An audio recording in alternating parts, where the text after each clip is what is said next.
Good morning बच्चों। हम लोग ऑल इन वन में मैथ 2 है। ऑलमोस्ट कल हम लोग 6 चैप्टर कंप्लीट कर चुके थे। आपको मालूम है कि पार्ट 2 का all question, long question, short question और वेरी शॉर्ट क्वेश्चन टोटल हमने डिस्कस कर लिया। अब हम लोग आज एक नया चैप्टर चालू करेंगे और जितने भी हम लोगों ने पढ़ा है उसका आप लोग फेयर कॉपी बना के लाएंगे। तो हम लोग का 6 चैप्टर कंप्लीट हो जाएगा। कल मंडे को स्कूल खुलेगी तो हम कॉपी भी चेक कर देंगे, आपकी फेयर कॉपी और हॉलीडे होमवर्क कॉपी।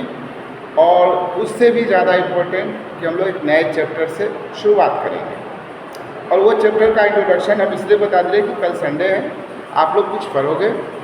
तो चैप्टर का नाम है फ्रैक्शन। फ्रैक्शन दिखने से ही पता चलता है कि पार्ट, फ्रैक्शन का मतलब ही तो पार्ट कहते हैं ना, फैक्टर। तो फैक्टर का मतलब क्या होता है, किसी को हम लोग पार्ट वाइज तोड़ना, ठीक है ना। तो उसी से बना है फ्रैक्शन। फैक्टर का ही एक पार्ट है फ्रैक्शन, समझ गए ना। एक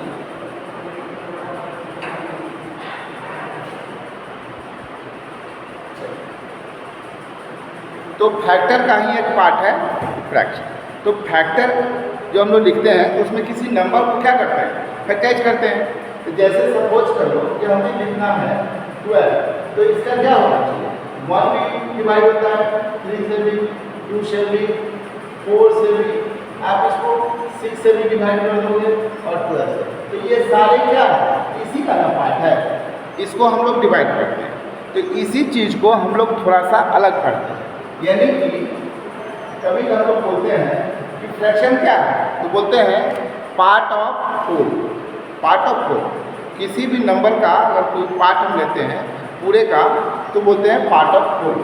तो कहीं कहीं आपको इसका डिफाइन में लिखा जाता है कि जो नॉर्मल तरीके से लिखा जाता है, या सभी आदमी इसको जो लिखते हैं हम लोग लिखते हैं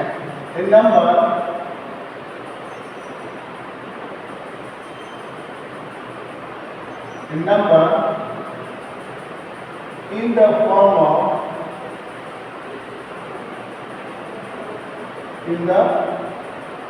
of p by q, या कहीं कहीं a by b भी लिखा है, a by b, where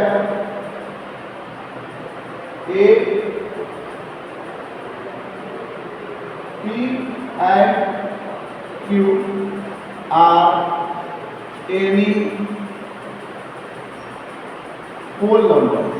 whole number जब लिखेंगे हम लोग, होल नंबर, तब यहाँ लिखना पड़ेगा क्या लिखे, होल नंबर, बट लगाना पड़ेगा q नॉट इक्वल टू।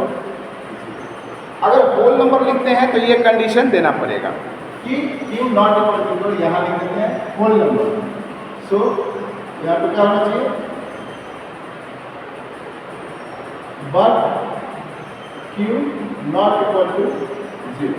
लेकिन अगर हम नेचुरल नंबर लिखेंगे, यहाँ लिखेंगे p एंड q, तो यहाँ पर अगर लिखेंगे और में लिख लीजिए, अगर आप ये लिखते हो कि p and q are any natural number, तो यहाँ q नॉट इक्वल टू 0 लिखने की जरूरत नहीं है, क्योंकि नेचुरल नंबर में 0 होता ही नहीं है, कि वो डिनोमिनेटर की जगह पर रखेंगे। अगर आप होल नंबर लिखते हो तो वो कंडीशन लिखना पड़ेगा, समझ गए ना। लेकिन इसका सबसे अच्छा एक और डिफाइन है, ये पहला और दूसरा में लिखेगा कि द पार्ट ऑफ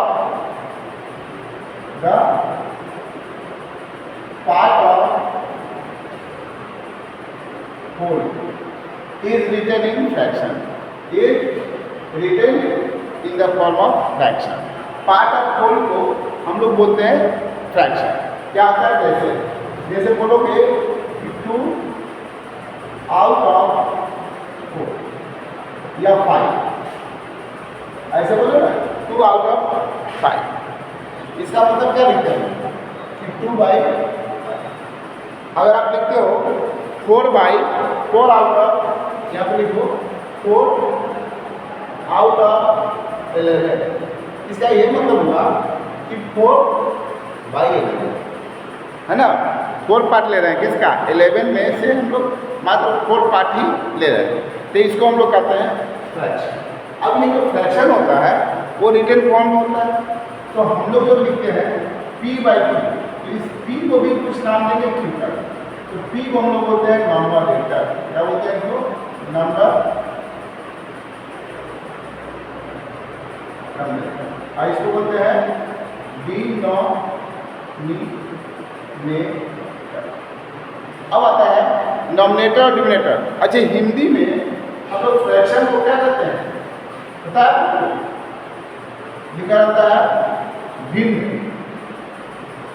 और इसका जो नाम है उसको बोलते हैं अंश, क्या बोलते हैं इसको, अंश, और नीचे वाले को बोलते हैं हर, क्या बोलते हैं इसको हिंदी में हर। याद रखेंगे, कभी कभी कोई पूछ देता है ना कि सर इसको हिंदी में क्या बोलते हैं, तो फ्रैक्शन को हम लोग बोलते हैं भिन्न, नहीं, और नॉमिनेटर को अंश और डिनोमिनेटर को क्या बोलते हैं, हर। याद रहेगा।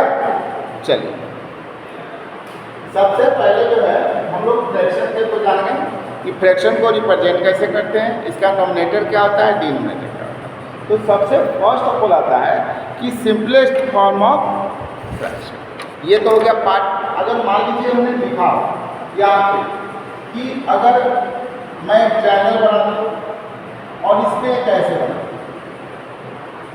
और ऐसे अगर हम साइड डिवीजन कर दें तो बोलेंगे कि what is the fraction of shaded division. तो ये क्या फ्रैक्शन है, तो भाई टोटल कितने हैं, 3 है, 3 पार्ट है, 1 2 3 पार्ट में, और साइडेड पार्ट 1 है, तो इसका फ्रैक्शन क्या होगा, फ्रैक्शन ऑफ साइडेड पार्ट क्या लिखेंगे, 1/3। अगर आपको इस तरह से एक रेक्टेंगल बनाना है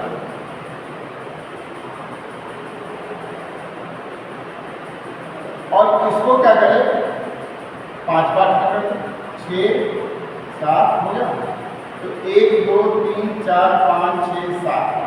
अगर मैं इसको ऐसे थोड़ा कलर कर दिया तो हम बोलेंगे what is the sided part. इसमें कितने हैं टोटल, 7, 1 2 3 4 5 6 7, और साइडेड पार्ट में 3। अनसाइडेड पार्ट क्या हो जाएगा, अगर अनसाइडेड पार्ट का लिखना हो, नहीं भाई, अगर हम कोई काम करो तो साइडेड पार्ट लिख दो, आप ऐसा करो अनसाइडेड पार्ट, तो क्या होगा, हमको लिखना पड़ेगा 4/7। कितना लिखना पड़ेगा, 4/7, क्योंकि 4 क्या है, अनसाइडेड है और टोटल है 7। तो इस तरह से हम लोग इसको कहीं कहीं फिगर में आपको दिया रहेगा, और बनाने के लिए जब एक्सरसाइज बनाओगे 7.1 तो उसमें इसी टाइप का दिया रहेगा कि इसको आपको लिखना है, ठीक है। ये लिखा रहेगा क्वेश्चन कि 2 आउट ऑफ इतना है ना, या right the fraction 2 out of 4 या 2 आउट ऑफ 9 या 3 आउट ऑफ 10, ऐसा लिखा रहेगा, ठीक है ना। तो आप इसको फ्रैक्शन लिखें, ऐसे लिखें। अब ये जो फ्रैक्शन होता है उसका एक सिंपलेस्ट फॉर्म होता है, क्या होता है, सिंपलेस्ट फॉर्म। तो हर फ्रैक्शन का सिंपलेस्ट फॉर्म होता है। सिंपलेस्ट का मतलब ये हुआ कि जो नॉमिनेटर और डिनोमिनेटर होगा उसका HCF 1 आना चाहिए। कितना आना चाहिए, 1। यानी कि अब हमको डिस्कस करना है सिंपलेस्ट फॉर्म। इसके फॉर्म में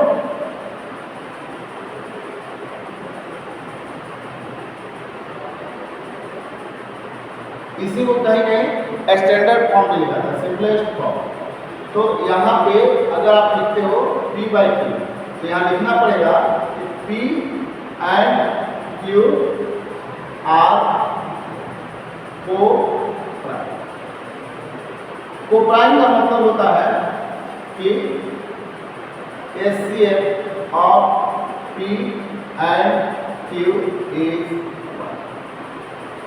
मतलब ये कि आपका जो HCF होगा P और Q का 1 ही आना चाहिए, तभी वो स्टैंडर्ड फॉर्म माना जाएगा। अदरवाइज उसको स्टैंडर्ड फॉर्म हम नहीं कर सकते हैं या सिंपलेस्ट फॉर्म नहीं कर सकते हैं। ठीक है, अब कहोगे सर आपने बोला कि सिंपलेस्ट फॉर्म, तो इसमें अगर मान लीजिए मुझे लिखा हुआ 8 और नीचे लिख दूँ मैं आपको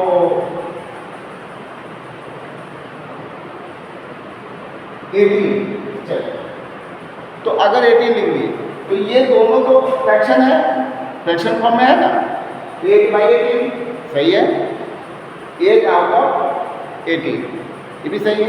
लेकिन अगर इसको सिंपलेस्ट फॉर्म में लाना तो पहले आपको करना क्या होगा कि यहाँ पे रफ में लिखेंगे SCF ऑफ 8 and 18।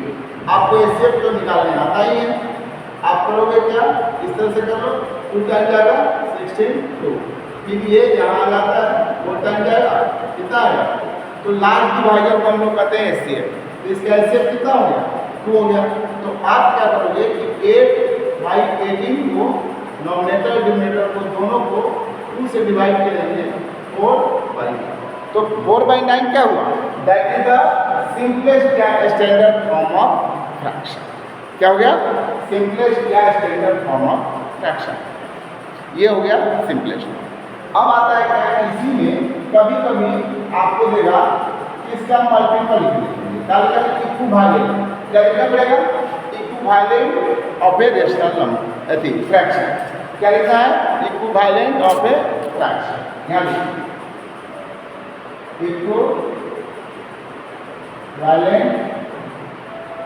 फॉर्म। अब जैसे मान लो मैंने लिखा 3/4, अब इसका फर्स्ट हाइट इक्विवेलेंट लिखना है, इक्विवेलेंट का मतलब इसकी वैल्यू सेम होनी चाहिए, मतलब रेशियो सेम होनी चाहिए, इसकी रेशियो में चेंजिंग नहीं आनी चाहिए, लेकिन फॉर्म चेंज हो सकता है। जैसे आप अगर लिखोगे इतना और इसको 2 से मल्टीप्लाई करें, अब याद रखना है कि किसी भी फ्रैक्शन में अगर हम सेम नंबर से नॉमिनेटर और डिनोमिनेटर को मल्टीप्लाई या डिवाइड करते हैं तो उसकी वैल्यू में कोई चेंजिंग नहीं होगी। यानी कहने का मतलब ये हुआ कि अगर आप उसमें मल्टीप्लाई करते हो तो वो इक्विवेलेंट फॉर्म में आ जाएगा और डिवाइड करोगे तो सिंपलेस्ट फॉर्म में आ जाएगा।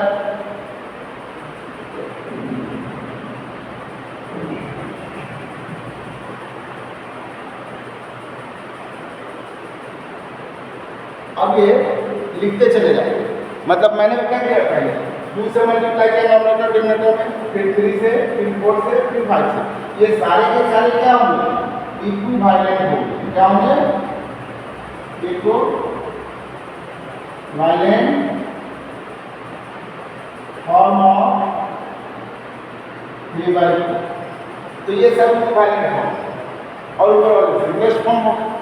बस ये 2 चीज़ आपको पहले जानना था। अब हम लोग जानेंगे कि टाइप्स ऑफ फ्रैक्शन क्या होता है या इसको नंबर लाइन पर रिप्रेजेंट कैसे। तो ये 2 तरीके से हम लोग आप अच्छी जानें कि किसी भी फ्रैक्शन को रिप्रेजेंट ऑन नंबर लाइन, तो कैसे करेंगे, तो नंबर लाइन को तो रिप्रेजेंट करना है, फ्रैक्शन है तो ये अभी जैसे बताया ना कि part of whole is called fraction. अब देखिए लिखेंगे fraction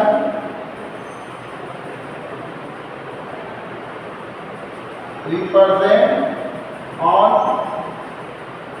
on the real number line, इसी को लोग नंबर लाइन बोलता है। देखो नंबर लाइन निगेटिव और पॉजिटिव दोनों फॉर्म में होता है, मतलब कि निगेटिव में भी और पॉजिटिव में, लेकिन हम लोग जो है ऐसे इसको नंबर लाइन लिखते हैं, 0 इधर -1 -2 माइनस यहाँ पर 1 यहाँ 2 यहाँ 3 और इधर माइनस में भी आप लिख सकते हैं।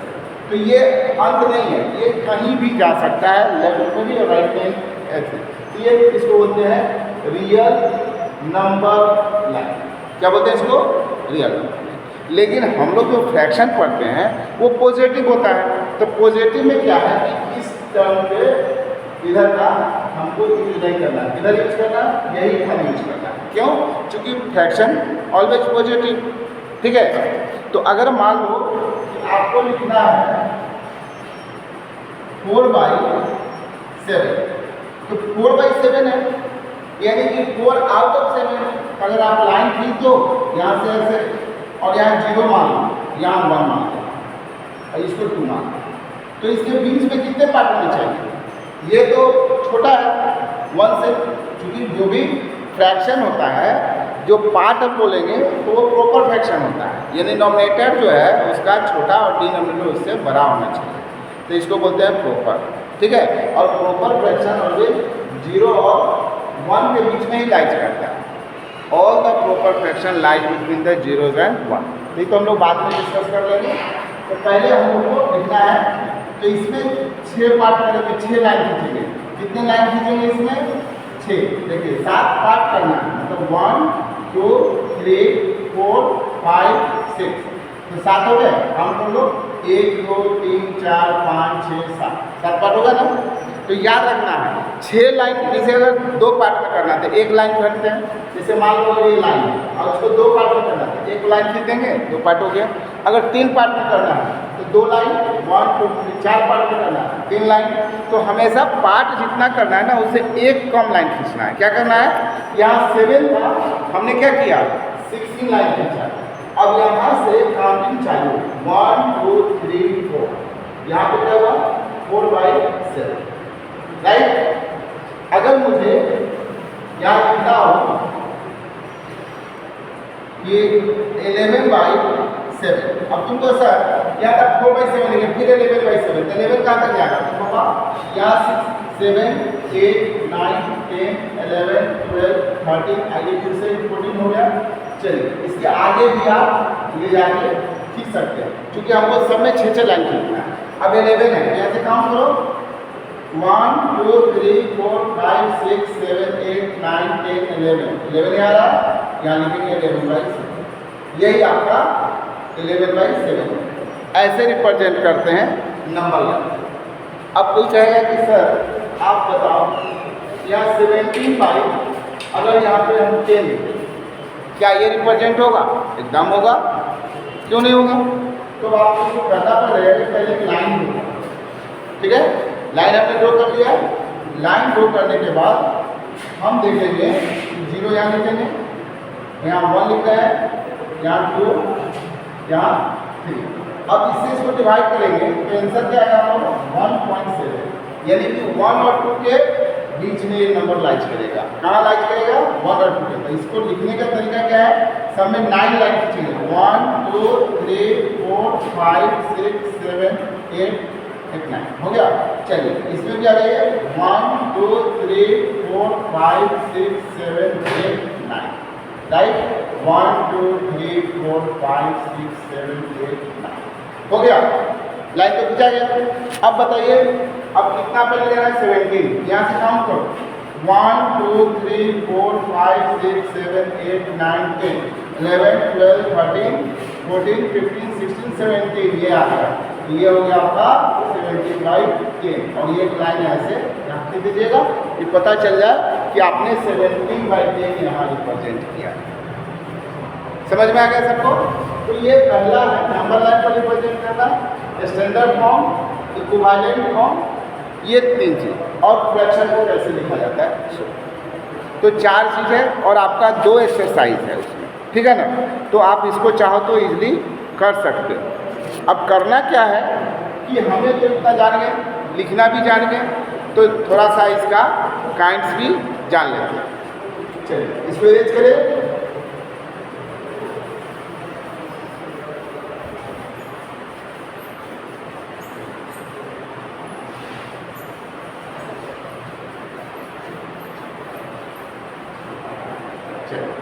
अब हम लोग पढ़ेंगे टाइप्स ऑफ फ्रैक्शन।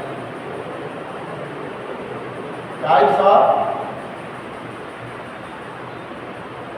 फ्रैक्शन, तो पहला जो होता है टाइप होता है उसको बोलते हैं प्रॉपर फ्रैक्शन। क्या बोलते हैं इसको? Proper.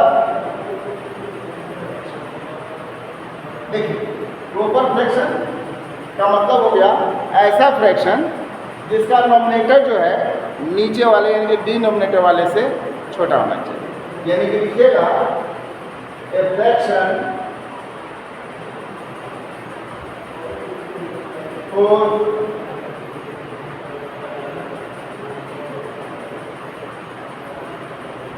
numerator is smaller than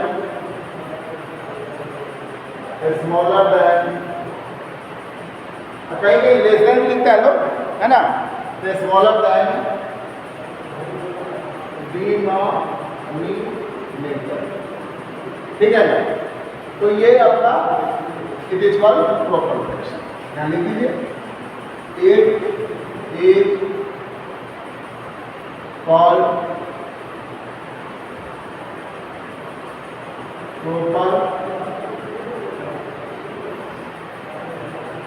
fraction.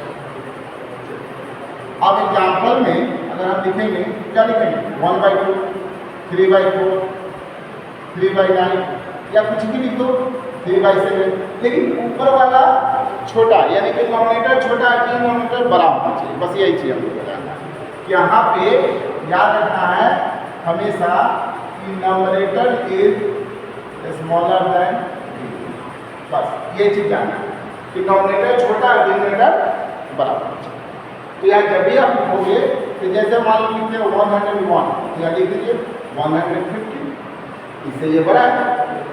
102 भी लिखते हैं, अब नहीं सर इतना क्या लिखिए, आप 102 लिखिए, तब भी प्रॉपर फ्रैक्शन, तब भी प्रॉपर फ्रैक्शन। यहाँ भी तो कंडीशन है कि नॉमिनेटर छोटा है, डिनोमिनेटर बड़ा है। तो ये कैसा भी फ्रैक्शन आप लिखो, लेकिन ये कंडीशन है कि नॉमिनेटर से डिनोमिनेटर बड़ा होना चाहिए, ठीक है, इसको प्रॉपर फ्रैक्शन। अब आइए दूसरा, improper fraction.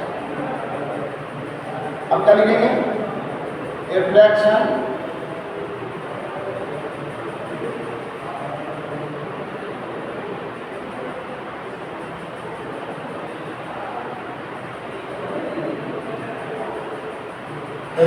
whose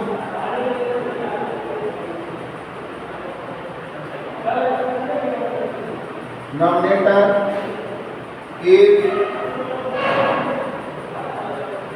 greater than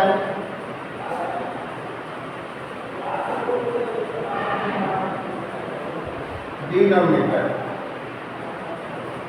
It is called